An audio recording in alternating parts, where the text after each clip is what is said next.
Hello and welcome to Abhirami's kitchen. Today we'll be seeing how to make idli. Not any normal idli, but one which will be made with only oats. Doesn't that sound interesting? Let us move on to the recipe. I've got urad dal here, white split urad dal. If you happen to have black urad dal, you'll have to soak them and remove the black husks before you grind them. However, black urad dal ferments better. Oats and some fenugreek powder. You can also use fresh fenugreek seeds. Just soak them in water and grind them to a paste. My mother always follows a recipe of 1 cup of urad dal to 2 cups of rice. So I'll be mimicking that recipe, and I'm using 1 cup of urad dal and 2 cups of oats here. However, when you use only oats, the center of your idli might be a little gooey.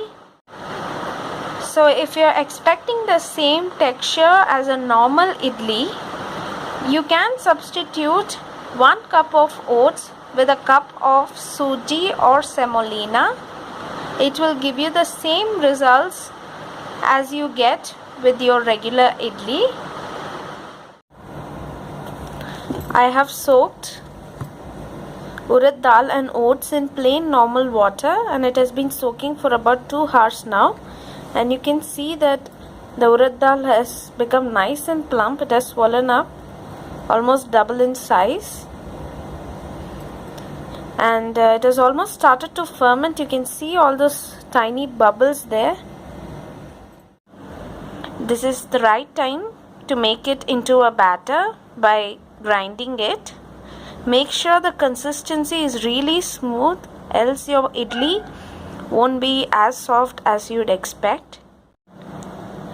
My batter is now blended and super smooth without any lumps. Just make sure that you're very cautious about the water content when you're blending it. Before you blend it, squeeze out the extra water from the oats and urad dal. You can always add some more if you find your batter too thick. Now I'll be adding some fenugreek seed powder. This is half a tablespoon of fenugreek seed powder. Now there is a reason why I'm adding this. Firstly, it aids in fermentation, and secondly, it aids in digestion. So if you want your idlis to be fluffy and soft, you can opt for this step. This is optional. You can see golden flecks of fenugreek seed powder in the batter. You can add salt to the batter at this point of time if you wish to. There are advantages and disadvantages of adding salt now. The advantage is salt slows down the process of fermentation, and therefore there won't be any super fermented or over fermented batter. However, if you are living in a cold place or you're experiencing winter, I would suggest that you add the salt after the batter ferments. I will be leaving this bowl in a warm place for at least 6 hours for fermentation. And just remember that fermentation will make the batter to double in volume, and make sure that you have a bowl which will accommodate the volume increase. You don't want any spillovers. I left the batter to sit overnight, and I covered the bowl with an aluminium foil. You can also cover the bowl with its lid, but just make sure that it's not closed all the way through. Let's see how the batter is.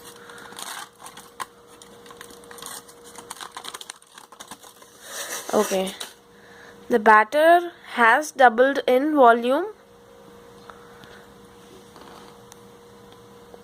Now I'll be adding salt and mixing the batter well before I can start preparing my idlis. so airy. The batter is very much aerated and has fermented very well. I've greased the idli plate with some oil. If you don't wish to use oil, you can also use a muslin cloth and peel off your idli from the cloth later on. To garnish your idli, you can add some roasted mustard seeds, chana dal, urad dal, crushed peppercorns, cashew nuts, or anything that you would wish. Today I'll be adding some mustard seeds and urad dal and chana dal which have been roasted. Spoon in your idli batter into the plates.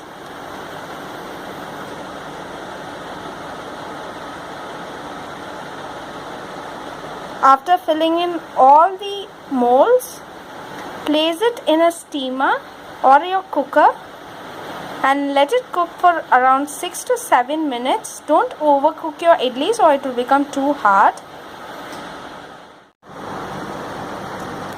After taking the idli stand from the steamer, do not demold the idlis immediately. Let them come down to a room temperature and then demold them with the help of a spoon. I've got idlis which have been sprinkled with some roasted mustard seeds, urad dal and chana dal. I've also got plain idlis, and here I've got some spiced idlis. I added some roasted cumin seed powder to the batter and steamed them. And I dusted the idli mold with some spiced curry leaf powder. Then I also sprinkled some famous mulaga pudi on the idli mold. You can also add your own variations to the idli, like you can add your own spices or veggies. To make your idli super healthy, you can also grate some of your vegetables, saute them and add to the batter and then steam them to have healthy idlis. I hope you will enjoy this recipe of healthy oats idli. Until I meet you the next time, bye-bye.